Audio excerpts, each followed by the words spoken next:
সব সময় আমরা একই রকমভাবে তৈরি কাতলা মাছের কালিয়া অথবা কাতলা মাছের সর্ষে পোস্ত এইগুলো খেয়েই অভ্যস্ত হয়ে যায়, কিন্তু রান্নায় নতুনত্ব আনার জন্য, মুখের স্বাদ বদলানোর জন্য বানিয়ে নাও এইরকমভাবে তৈরি গন্ধরাজ কাতলা।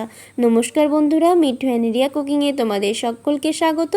আজকে তোমাদেরকে বানিয়ে দেখাবো কাতলা মাছ দিয়ে গন্ধরাজ কাতলার রেসিপিটা। চলো তাহলে শুরু করা যাক রেসিপিটা। তার জন্য ফার্স্টে আমি নিয়ে নিয়েছি 5 পিস কাতলা মাছ। মাছটাকে ম্যারিনেট করে নিতে হবে। তার জন্য নিয়ে নিচ্ছি মাছের মধ্যে স্বাদ মতো লবণ, গন্ধরাজ লেবুর রস আর দিয়ে দিয়েছি হাফ চামচ মতো গোলমরিচের গুঁড়ো। এবার মাছটাকে ভালোভাবে ম্যারিনেট করে নেব আর 5 মিনিট মতো মাছটাকে ম্যারিনেট করে রেখে দিতে হবে। 5 মিনিট পরে তাওয়ার মধ্যে বা ফ্রাই প্যানের মধ্যে তেল দিয়ে নিলাম। সর্ষের তেল দিয়েছি। মাছটা আমি সর্ষের তেলে রান্না করব। রান্নার স্বাদ কিন্তু ভীষণই ভালো হবে। মাছ ভাজার সময় তেলের টেম্পারেচারটা কিন্তু খুব ভালো হতে হবে, অর্থাৎ বেশ কিন্তু গরম করতে হবে, তা না হলে মাছটা নিচে লেগে যাওয়ার চান্স আছে। তেলের টেম্পারেচারটা ভালোভাবে আসার পরে একটা একটা করে মাছ খুব সাবধানের সাথে দিয়ে দিতে হবে তেলের মধ্যে। মাছের মধ্যে কিন্তু হলুদের ব্যবহার করবে না, কেননা এই গন্ধরাজ কাতলার রেসিপিটা সম্পূর্ণ হলুদ ছাড়াই তৈরি করতে হয়। এটা একটু সাদা সাদা গ্রেভিযুক্ত হয়, ফলে দেখতে কিন্তু ভীষণই সুন্দর লাগে। একটা সাইড মোটামুটি ভাজা হয়ে যাওয়ার পরে অপর সাইডগুলোকে উল্টে দিতে হবে। আর তেলের টেম্পারেচারটা যদি সুন্দর থাকে বা ভালোভাবে যদি তেলের টেম্পারেচারটা থাকে, তাহলে কিন্তু একদম পারফেক্টভাবে মাছগুলো ভাজা হবে। উল্টে পাল্টে মাছগুলোকে লাল লাল করে ভেজে তুলে নিতে হবে। তবে তোমরা যদি চাও মাছটাকে হালকা করেও ভাজতে পারো। প্রতিটা মাছের গায়ে সুন্দর করে কালার চলে আসার পরে আমি এখানে সুন্দর করে মাছগুলোকে একটা একটা করে তুলে নিচ্ছি। আজকের রেসিপিটা একদমই ইউনিক একটা রেসিপি। সমস্ত মাছগুলোকে লাল লাল করে তুলে নিয়েছি ভেজে। এবার বাকি রান্নার প্রসেসটা তোমরা দেখে নাও। তার জন্য ফার্স্টেই ওই তেলের মধ্যে দিয়ে দিচ্ছি ফোড়ন। ফোড়নে দিয়ে দিচ্ছি 2টো শুকনো লঙ্কাকে ফাটিয়ে, 2টো এলাচ, দারচিনি স্টিক আর সামান্য একটু গোটা জিরে। এবার আমি এখানে অ্যাড করছি একটা পেস্টটার মধ্যে আছে টমেটো একটা, 4 কোয়া রসুন আর হাফ ইঞ্চি মতো আদা বাটা। এগুলোকে ভালোভাবে কষিয়ে নেওয়ার পরে দিয়ে দিচ্ছি এখানে টক দই আর কাজুর একটা মিশ্রণ। 2 চামচ কাজুকে আর 2 চামচ টক দইকে ভালোভাবে মিক্সির মধ্যে ব্লেন্ড করে নিয়েছি, ফলে মিশ্রণটা ভীষণ সুন্দর হয়েছে। ভালোভাবে মিশ্রণটাকে দেওয়ার পরে ঝালের জন্য ব্যবহার করছি আমি এখানে গোলমরিচ গুঁড়ো। তোমরা চাইলে এখানে কাঁচা লঙ্কার ঝালও ব্যবহার করতে পারো, তবে আমি এখানে গোলমরিচ গুঁড়োটাই ব্যবহার করলাম।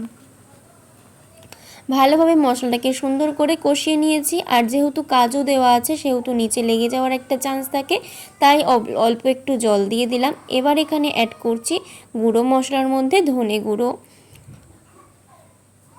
এটা একটু হোয়াইট গ্রেভির হয় আর এটা কিন্তু হলুদের ব্যবহার হয় না রান্নাটা, তবে তোমরা যদি চাও এখানে কিন্তু হলুদ ব্যবহার করতে পারো।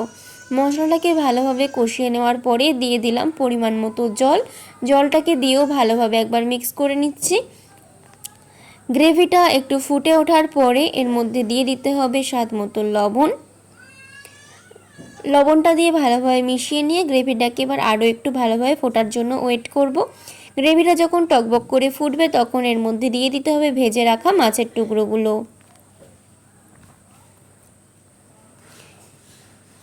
সমস্ত মাছের টুকরোগুলো গ্রেভির মধ্যে দিয়ে নিতে হবে। দিয়ে ওপর থেকে ঢাকা চাপা দিয়ে মিনিট 2 সময় ধরে ভালোভাবে ফুটিয়ে নিতে হবে। 2 মিনিট পরে ঢাকনা খুলে দেখবে মাছের মধ্যে একটা সাইডে কিন্তু ভীষণ সুন্দরভাবে মশলাগুলো ঢুকে গেছে, আর অপর সাইডেরটা এবার আমরা উল্টে দেব। প্রতিটা মাছকে এবার উল্টে উল্টে দেব, যাতে অপর সাইডটাও ভালোভাবে গ্রেভির সাথে মিশে যায়। এই রান্নাটা ভীষণই ভালো লাগে সাদা ভাত, পোলাও, ফ্রাইড রাইস, জিরে রাইস, যে কোনো কিছুর সাথে তোমরা চাইলে এই রান্নাটাকে করে সার্ভ করতে পারো। আমরা সাধারণত বাড়িতে প্রতিদিনই কাতলা কালিয়া অথবা কাতলা মাছের সর্ষে পোস্ত খেয়ে থাকি। একদম রান্নায় অন্যরকম নতুনত্ব একটা স্বাদ আনার জন্য এই রান্নাটা অবশ্যই তোমরা বাড়িতে করে দেখতে পারো, ভীষণই সুন্দর হয় এর স্বাদ। দুটো সাইড ভালোভাবে ফুটিয়ে নিয়েছি, মাছটা কিন্তু এখন ভালোভাবে গ্রেভিটাকে অ্যাবজর্ব করে নিয়েছে। এবার গ্যাসের ফ্লেম অফ করে দিয়ে দিলাম সামান্য একটু গরম মশলা গুঁড়ো, আর ওপর থেকে দিয়ে দিলাম কয়েক ফোঁটা গন্ধরাজ লেবুর রস, আর দিয়ে দিচ্ছি দেখতে সুন্দর হওয়ার জন্য একটু গন্ধরাজ পাতা। এবার এটাকে আমরা স্ট্যান্ডিং টাইমে রেখে দেব 5 মিনিট। 5 মিনিট পরে দেখো গ্রেভিটা কিন্তু অনেকটা কমে গেছে, অর্থাৎ মাছে কিন্তু অনেকটা গ্রেভিটাকে অ্যাবজর্ব করে নিয়েছে। রেডি হয়ে গেল আমাদের গন্ধরাজ কাতলা মাছ। এই রেসিপিটা তোমাদের কেমন লাগলো অবশ্যই কমেন্ট করে জানাতে ভুলবে না। যদি তোমাদের ভালো লাগে তাহলে লাইক, কমেন্ট, শেয়ার এবং সাবস্ক্রাইব করে আমাদের পাশে থেকেও নিত্য নতুন রেসিপি দেখার জন্য। তোমাদের এক একটা কমেন্ট আমাদেরকে অনেক বেশি উৎসাহিত করে নতুন নতুন ভিডিও বানানোর জন্য। সবাই ভালো থেকো, সুস্থ থেকো। আজকের মতো টাটা।